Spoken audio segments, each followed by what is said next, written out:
Quite a disturbing episode of The Acolyte, although I greatly enjoyed it. Screw the lightsaber, we're going straight hands. What? You can escalate from there? Just some of the coolest stuff that I have always wanted to see them do. They actually did it. What is poppin' Palaxy? Today on the Bounty Board, we talk all about episode 5 of The Acolyte. So, you know what to do.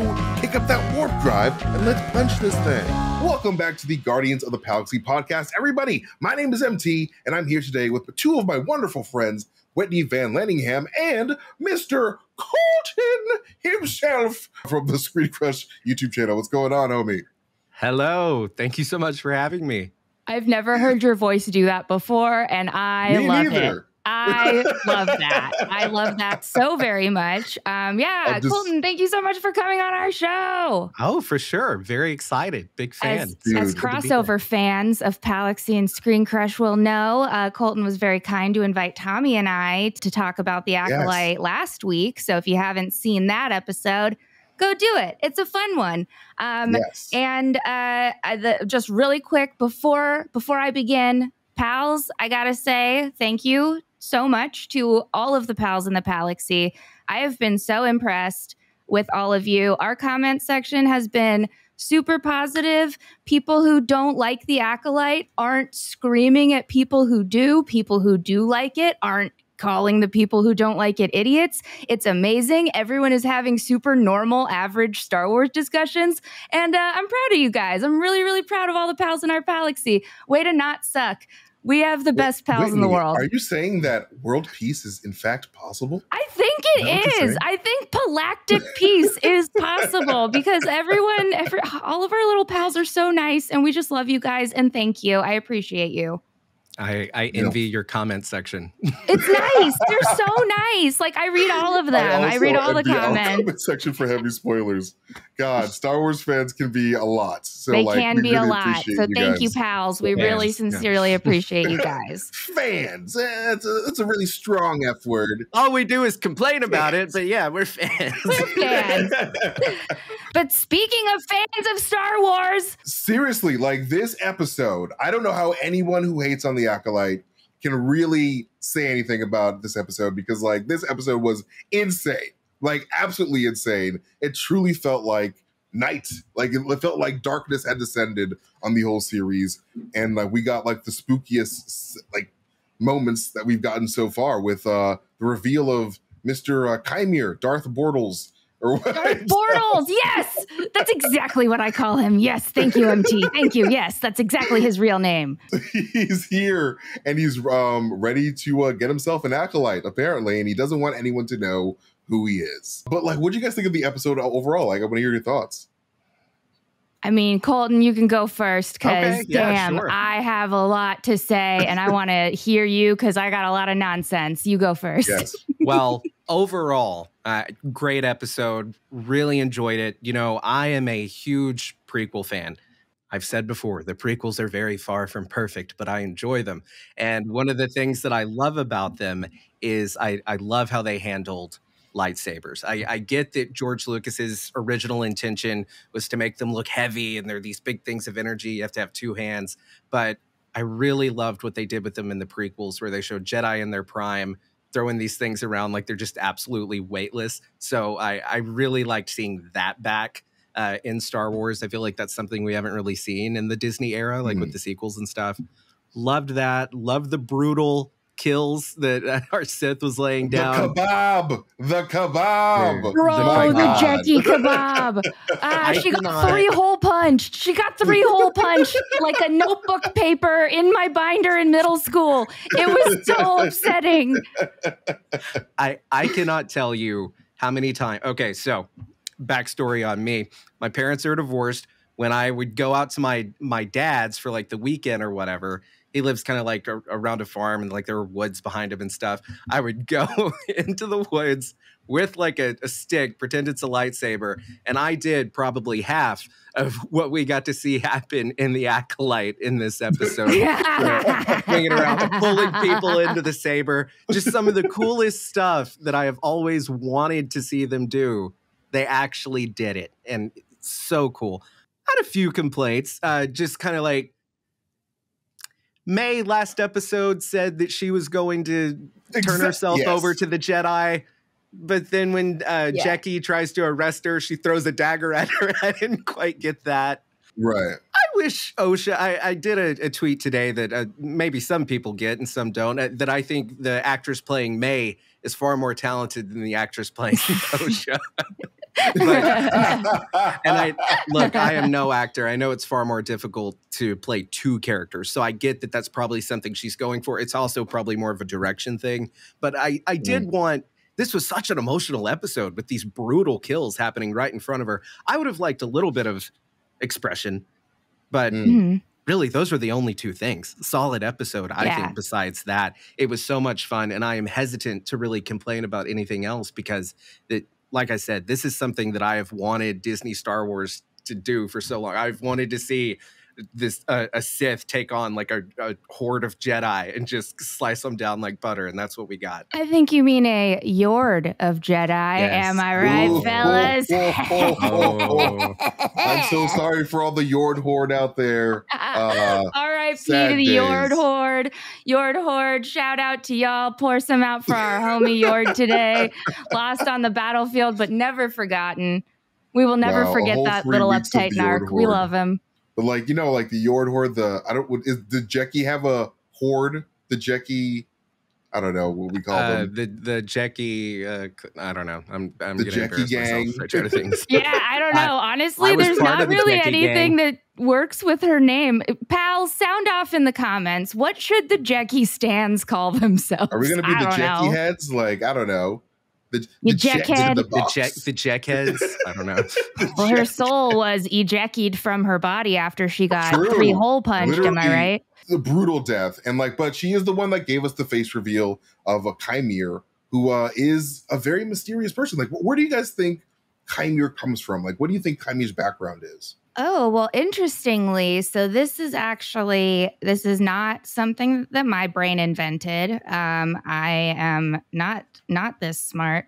However, if I'm pronouncing this wrong, homie, I am so sorry out there. Pulpa Memes YouTube, a YouTuber, and this is his Twitter account. He tweeted that he is wondering if they're setting up Chimere to be the first Knight of Ren, because of the Kylo theme that played when he was like, bending all down to pick up Smilo Ren. Yeah. Smilo Ren. Smilo Ren. That's a good one. I not like mine. that. Yeah, not mine, but yes, let's hear that. But I do think that could be... That's amazing. I love that. It could be really interesting if that's the direction they're taking it. I know that obviously we've been predicting that he's that Plagueis baby. We think that he might be Darth Sleepyhead himself.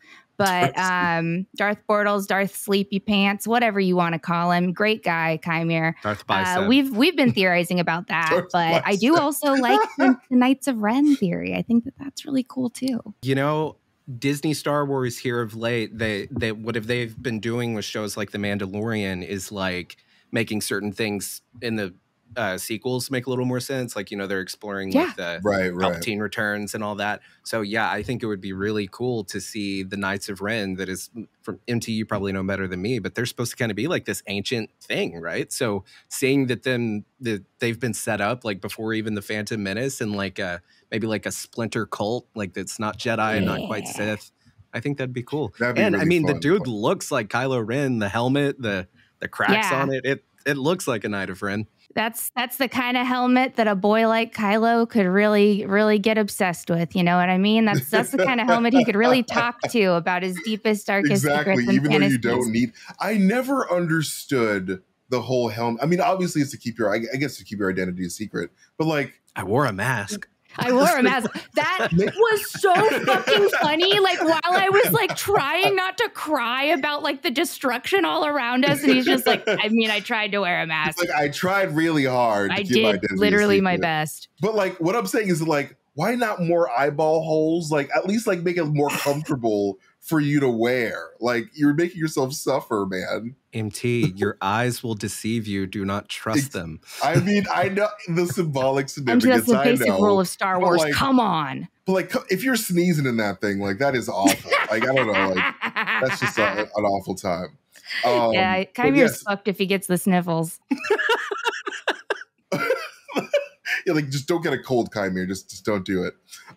But yeah, no, like the deaths in this episode was just like insane. Like literally the whole squad of Jedi that came on Kofar completely annihilated, except for Saul, who we see at the end of the episode leave with the wrong twin. He got swaps like the parent trap. Lowhand. He got absolutely bamboozled, absolutely parent trapped. Like I don't know if like Saul is just too dazed from the fight and like too in shock to like realize that he's with the wrong person, the wrong twin. I feel like a Jedi should technically know or like have a feeling that like, all right, this doesn't feel like the right, like, I don't know, life force that I'm like fraternizing this with. Feels like Luke, not Leia. What? Well, it's a good thing that the two somehow became identical twins over the past few years.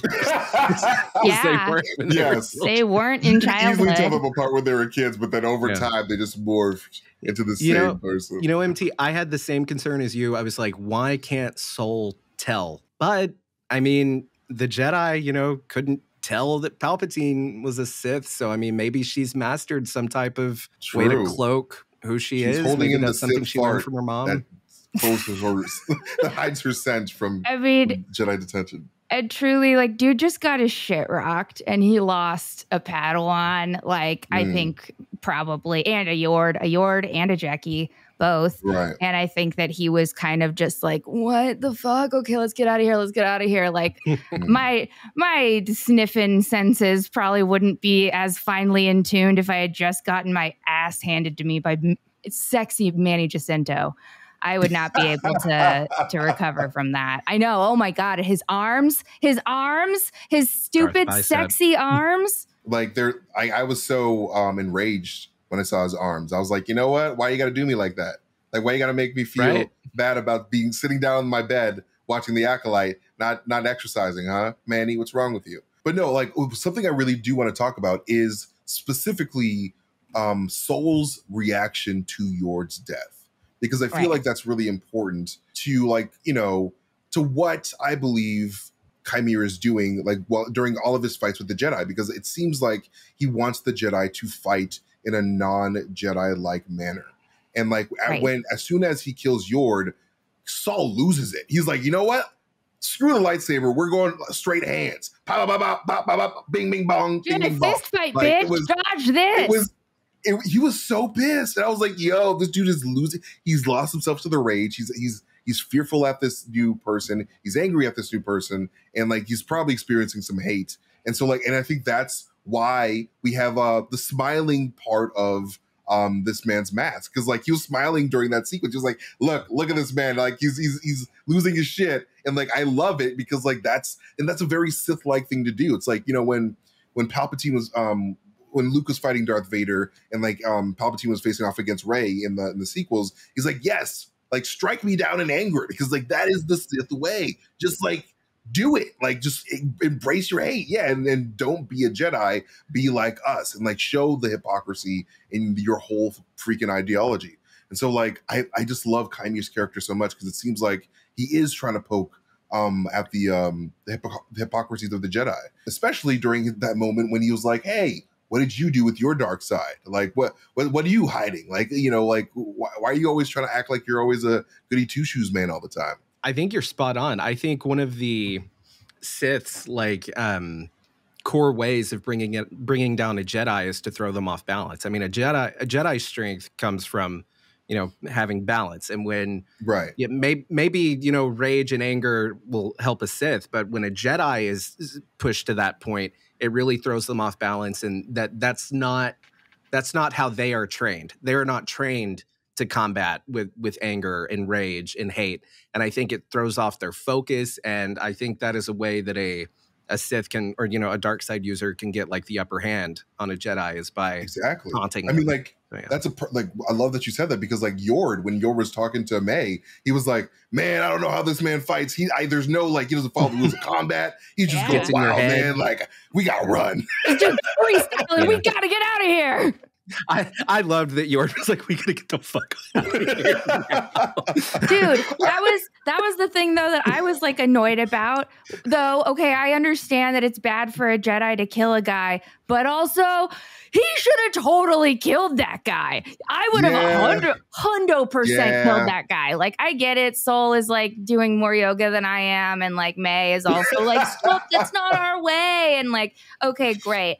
All the yoga in the world would not have stopped me from murdering that dude's ass after taking out Jecki and Yord. I'm with Jecki and Yord all the way. I ride for my homies. Bro, I die for my homies. That's the thing, man. That's the freaking thing. Like, I'm the same way. Like, if I just saw a dude like just slaughter all my friends, I'm like, you're absolutely going down. I fucking hate you. If you're gonna fuck with my friends, you fuck with me. No. Would we lose respect for Soul if he had done it though? No, I wouldn't. I'd be like, great job, Buckaroo. Get home safe tonight. You've earned that barbecue dish you're going to pick up on the way home. Yeah, no, I'd be like, fuck yeah. Do you a little treat and take out this asshole. I mean, like, I don't think I would have lost respect for Soul, but like, it definitely would have proven the, Chimera right. Of like, in regards to the regard of the Jedi being hypocrites. And so, on a human level, no, but like on a wanting to hold the Jedi accountable level, on a character level, I think it showed us who Soul is. Like that's not something. Of course it did. Like Anakin would have. Oh, Anakin would have hella. That's why Anakin's my boy. I get his feelings, man. We both have borderline personality disorder. Let's go. That's like, yeah. Did you know that, Colton? Did you know they did like a study and like medical professionals diagnosed Anakin Skywalker with BPD? And as soon as I found that out, I was like, oh my God, everything about my mental health makes so much sense now. I totally would have cut that guy's head off with a lightsaber immediately. Absolutely, I would. I didn't even think about whether or not I'd think he was a bad dude if he did that or not. No, my opinion on Soul would not change. I would have been like, fuck yeah, brother, let's go. NT, remind me not to cross Whitney. Yo, she showed me the lightsabers, man. She has two of them. It's frightening. Just kidding. You have multiple lightsabers. You collect them like Grievous. I've seen them. Yes, it's me and Jenny Greaves out here just hoarding them sabers, biding our time, waiting for the president of the HOA to cross my patio.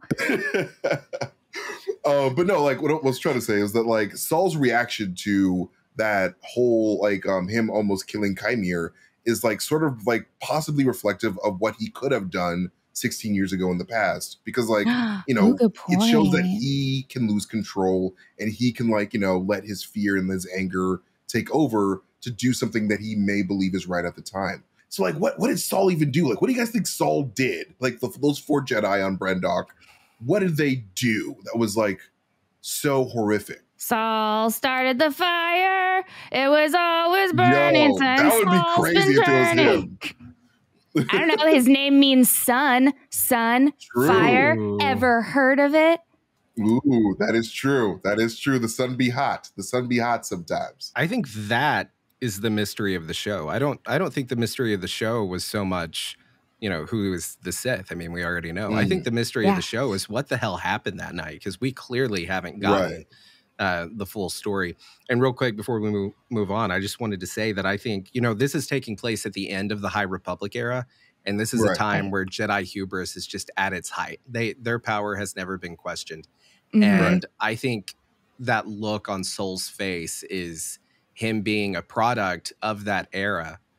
And he is now seeing, oh my God, like we are not all we're cracked up to be. Oh, we are not.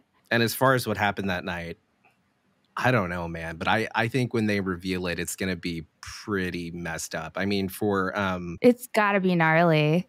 Yeah. What is Master Baldy's name? Receding hairline. Was that his name? Wait, Green Baldy or which Baldy? No, the guy who had a serious.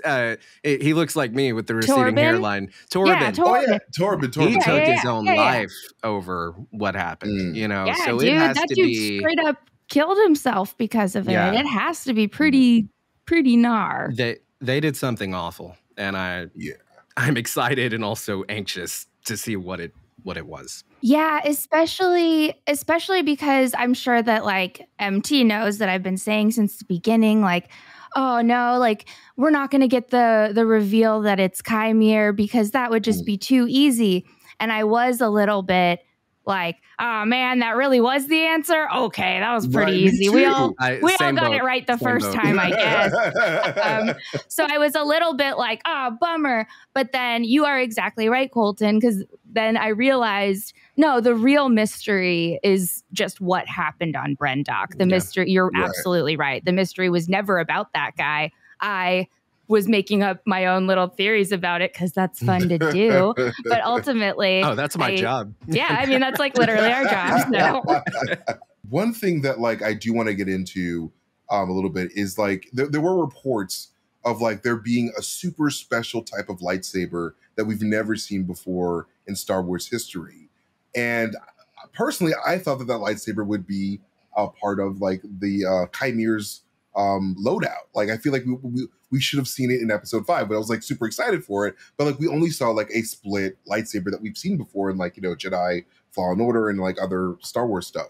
So I'm just thinking like, is there another person out there? And I think that like there could be another like master, like Chimere's own master that is like behind the scenes, much like Palpatine is when he lets Darth Maul and like all of his servants on the loose. So like I feel like we could be looking at a scenario where Chimere is looking for an acolyte for himself, much like, you know, Darth Maul or Count Dooku secretly wanted an acolyte for himself through what's her name, Ventress. Bald bitch, Ventress. Yes. Yeah. Like I think that like if that's the Sith way, it's like, all right, you pretend to be like the only like the assistant, but then you secretly have your own acolyte that you're training on the side.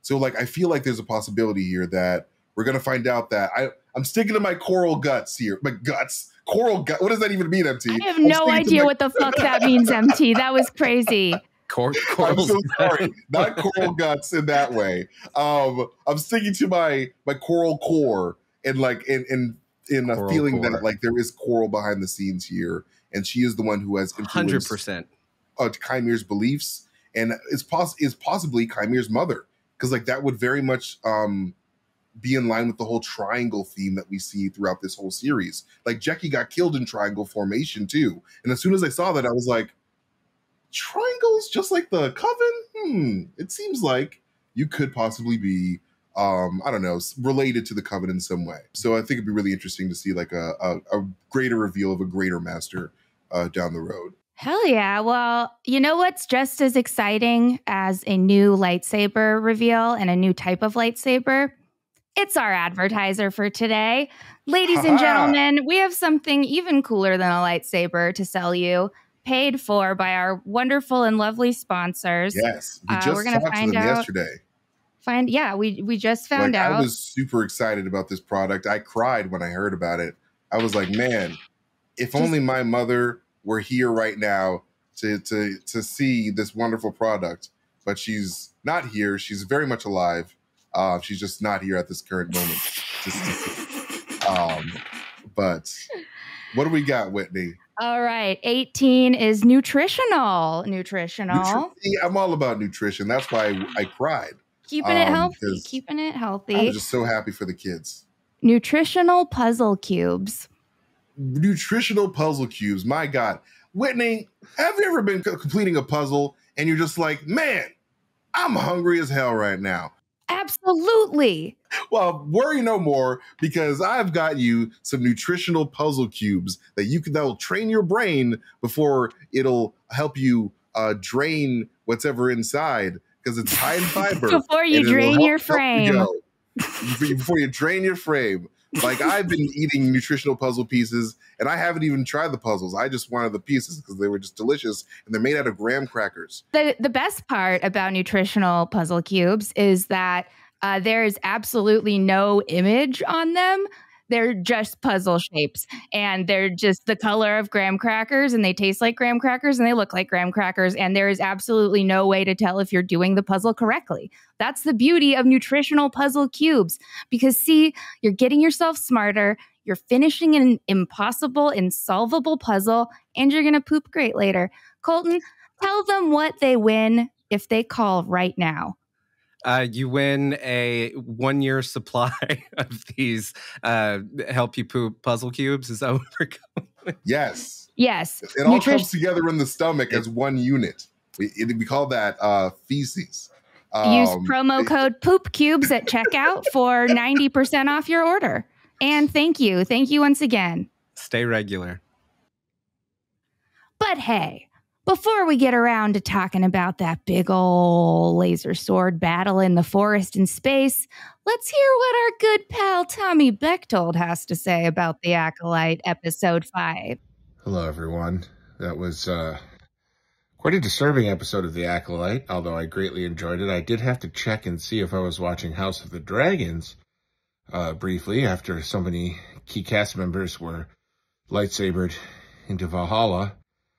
But, yeah, that was crazy. Some of the best lightsaber choreography, I think, I've seen in Star Wars. And just the incredible feeling of dread from the Stranger. The Stranger, helmet now available 2 years from now. What's going on with you, Hasbro? That's a rant for another day.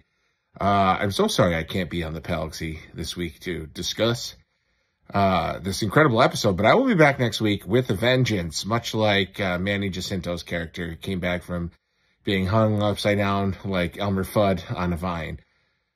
Okay, love you all. Bye. Hi, Colton. All right. But yeah, guys, I want to talk about that big old lightsaber battle. That was a cool one.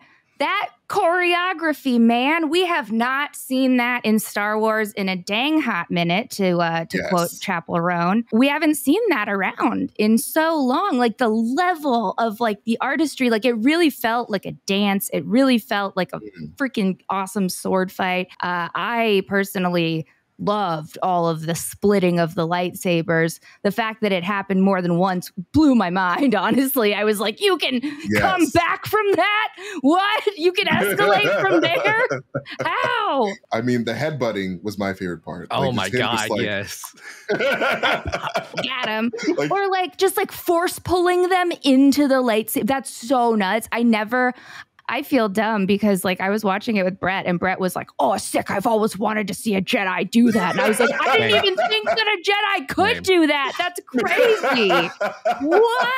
Why I think about this every night. Finally. Yeah, Brett's like, God, finally, my deepest, darkest fantasy has come true. Man, it was fantastic. I know I talked about that a little bit at the beginning, but oh my God, it's just so good.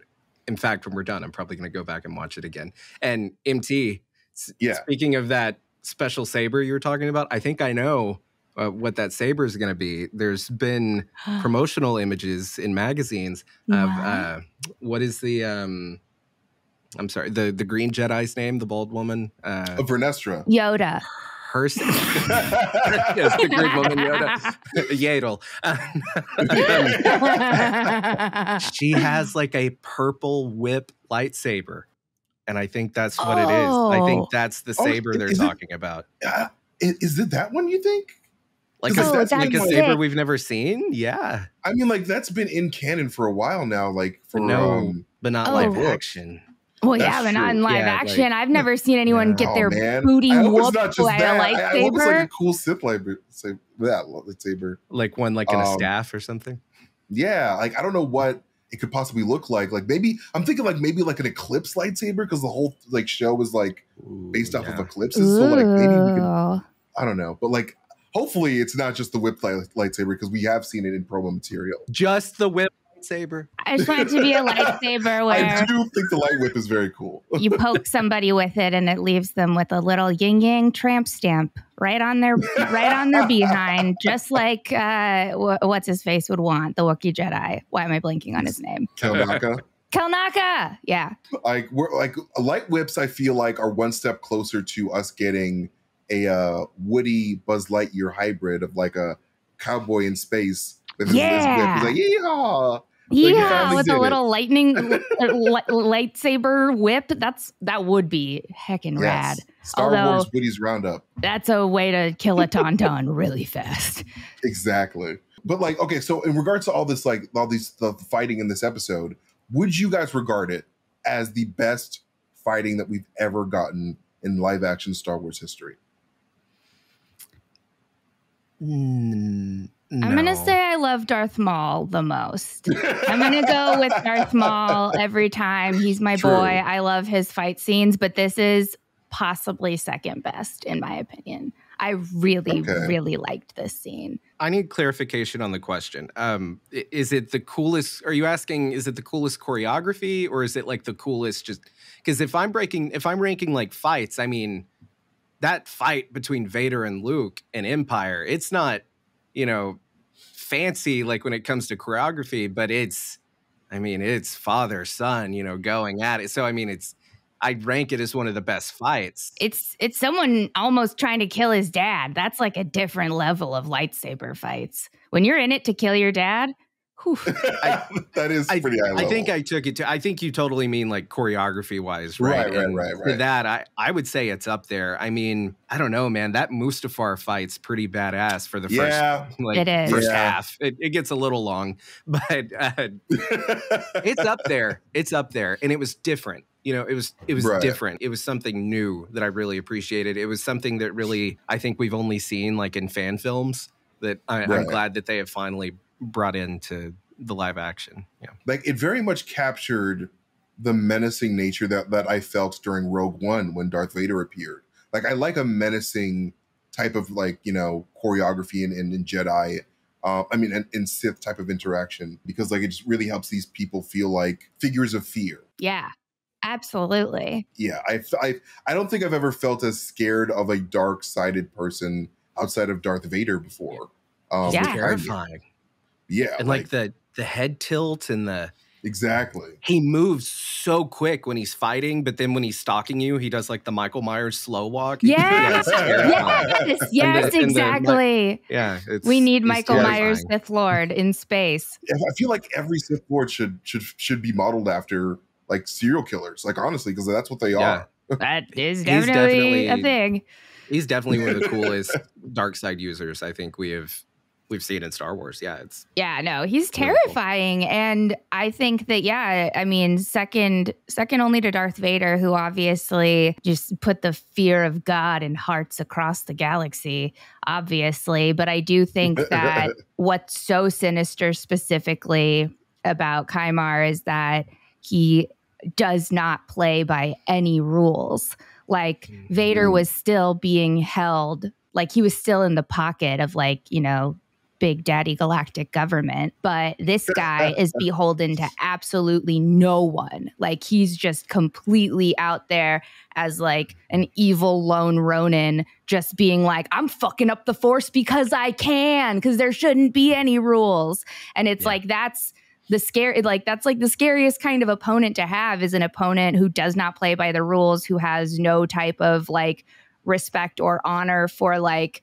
the way that you are trying to fight them. And I think that that's just such an interesting character to have put up against the Jedi, because this guy, like Jedi are all about tradition. They are all about their, following the rules and keeping things balanced and maintaining balance within themselves. And this guy's like, fuck it. You want to get a little mad? You want to get a little mad as like a little treat? Just do it. Just do it. Just stab me. Just stab me. Just as a little treat for you. And that's chaos. Like very Heath Ledger Joker-esque. I was about to say Joker. Yeah. I loved Manny Jacinto's performance in this. Like he's so talented. Completely stole the show. And like I kind of just want a prequel. Like I want to see like a whole like show of him just like going around and doing what he's doing before the events of the Acolyte, because like it's probably kicking ass. A prequel of this prequel? Yes. Exactly. Just keep prequeling. Never stop prequeling. We had never, I guess Palpatine is kind of like this, but we had never seen a Star Wars bad guy that was like Joker-esque. Like usually they're more like, like Vader and Maul, they're all like composed, and Kylo Ren, and they're more like a I don't know, maybe like Bane or something, or Thanos kind of type Yeah. villain. We have never seen like a psychotic, like cackle, like lean, he's not like some big bulk. He does have big arms, but he's not like some big bulky guy.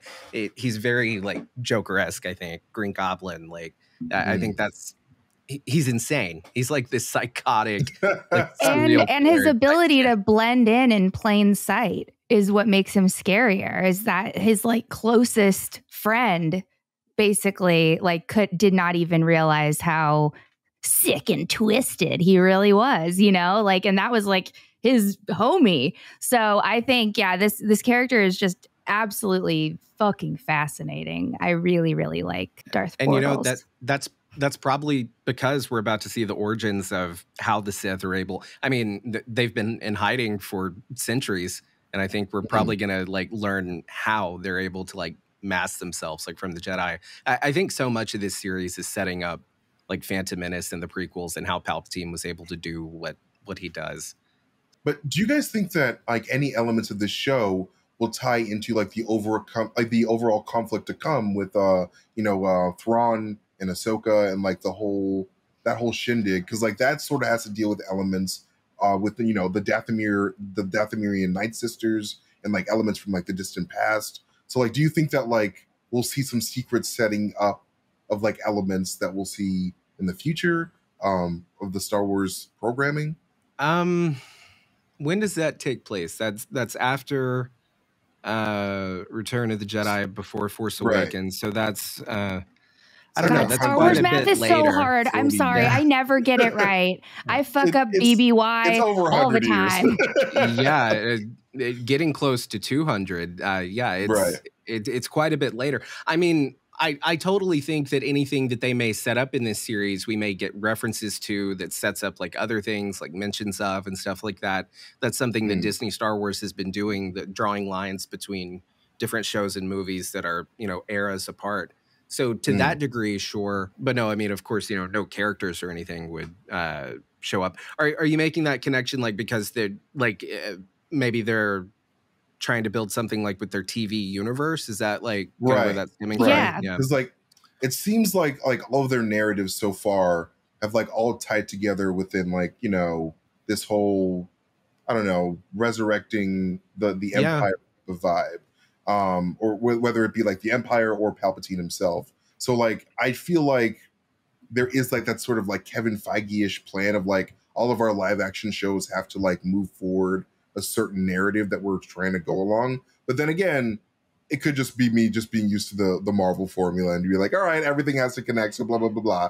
I just love Easter eggs, man. Just give them to me. Just give me all those Easter eggs. I love for the dark side witches to be connected to like the Night Sisters. Like they both refer to the Force as the thread. Like that's a connection right there. So and maybe that's it. Like I'm really interested to learn if there are other types of like Force related, because like we have witches, we have like the Jedi. Like what else is out there? Like how does the Force manifest in like other ways? Like we also apparently have Mothman. So like the sky's the limit in space. Oh my God. Sorry, just really quick. I know we all saw the moth thing coming. Like as soon as the moth happened, it was like, okay, the moth thing is going to come back in a big way and be used against a baddie. But God, that was so cool. I was so happy. So that is some classic, hilarious horror movie shit. And I'm just glad that Yord got to be a part of it before he bit the big one. Exactly. It was so sad at the same time. I know. True. I know. I mean, the droid's but name. Basil saved him. Yeah, Basil saved him. He's going to be okay. The MVP of the episode who did not die. He's who just like, did you know not what? die. He probably has no idea what the hell just happened. He's just like sniffing the entire time. He's just like, God, I smell where'd everybody so much blood. Fuck, what happened? Little robot man, tell me. Last question before we wrap things up. Why do you guys think Chimere was kind to Osha at the end? I think because he knew it was Osha and he knew that it wasn't May. I think that if it had been May, it would have been another story. But I think that he was like, fuck, they did the Lohan thing, didn't they? And so I think that he left her alone and like spared her, probably because he knows what the fuck happened on Brendock, and he knows, well, he obviously does. He was like taunting Soul with it. So I think it's possible that he's such a little chaos demon that he's like, you know what, kid? You've had it pretty rough. I'm gonna let you lay here for a while without chopping your head off. Cool, because I think that she's not the twin he wanted. He wanted May. I don't think that he has a use for her. I think that he said it himself. He wants an acolyte. Yeah. And Osha, couldn't become a Jedi because she had trouble, letting go of her attachments. And I think that perhaps he feels like maybe he can convince her to join him and like explain, you don't have to let go of your attachments with my way of doing things. You don't have to abide by these rules. Yeah. Yeah, I can show you true power without you having to make any of these sacrifices. So maybe that. Yeah. Nope, you're right. Your answer's better than my answer. My answer was like, well, he's probably just not mad at her because he's mad at her twin. No, yours is yes. No, I agree with Colton 2,000%. Yes, that's now my answer. I steal your answer. Oh, damn. Okay, let me give it to everyone. But also, speaking of that scene, when he force healed her, did you guys mention that you guys have been talking about perhaps him being Plagueis? Because I immediately was like, he's Plagueis. And everybody's going to say, plaguey, baby. Oh, but Plagueis is immune. He can't be. Shut up. So I think this would be the coolest way to reveal Plagueis. Anybody who is aware of Plagueis would be like, no, that's not him because that's not the right species. That'd be the perfect way to surprise everybody. I just loved because MT pointed out in the first episode that I was like, God, yeah, no, you're smart. That's a good point. Is that they introduced us to him sleeping, and that's how Plagueis eventually bites it. Oh, and so we meet him while he's taking a little snooze, and it's like, oop, that's how we're gonna say goodbye to him too. Yikes. So like, I love that MT pointed that out, and I thought that was so smart. So yeah, like if this is like this kind of solidifies it for me after all the sleepy time stuff. And we've just suspected it since the beginning over here in the Palaxy for sure. And it all just connects perfectly. Like it does. It's great. In that Plagueis book, that we talked about during that talkback, he heals people. That's what he played with for a long time before learning how to actually create life. Maybe he learns that from these witches who have created life. It all just... It's very it all just ties together so well. Yeah, that would be cool. I feel like that's what that whole ceremony was all about in episode 3. It's like, it's the idea of a life force transfer that is like, that ties into the power of one, the power of two, the power of many. And like, that's why the witches sort of wanted that like ceremony to happen. It's like, we're giving our power to the next generation so that like we can sort of live on in that way and like through the force. And like, I think that would be such a great way to like set up Plagueis and like, the idea of life force transfers that we see, throughout like the sequel trilogy, especially in the Rise of Skywalker, when Rey and Kylo and Palpatine all just sort of do that in their own way. And they were a force dyad, which May and Osha maybe as well. So I still just love that there's a major plot point in Star Wars that Kylo Ren was a grandpa fanboy. Like, that's just kind of funny. Like, I just imagine being like the biggest fanboy of your pop. Like, I love that for him. I mean, people do that all the time. It's like, your genocidal pop, so I'm going to do it too. Pop. Don't pop. Genocidal pop. Before we go, do you guys have any predictions for next episode? Basil saves the day. Basil resurrects all the dead. Basil is everything. Basil is life. Basil's my new religion. Basil is everyone's new religion. Basil is adorable. I love Basil so much. It's probably going to be, we're going to see Soul and May, and then Chimere and Osha on their respective journeys, and it's probably going to split between those two things.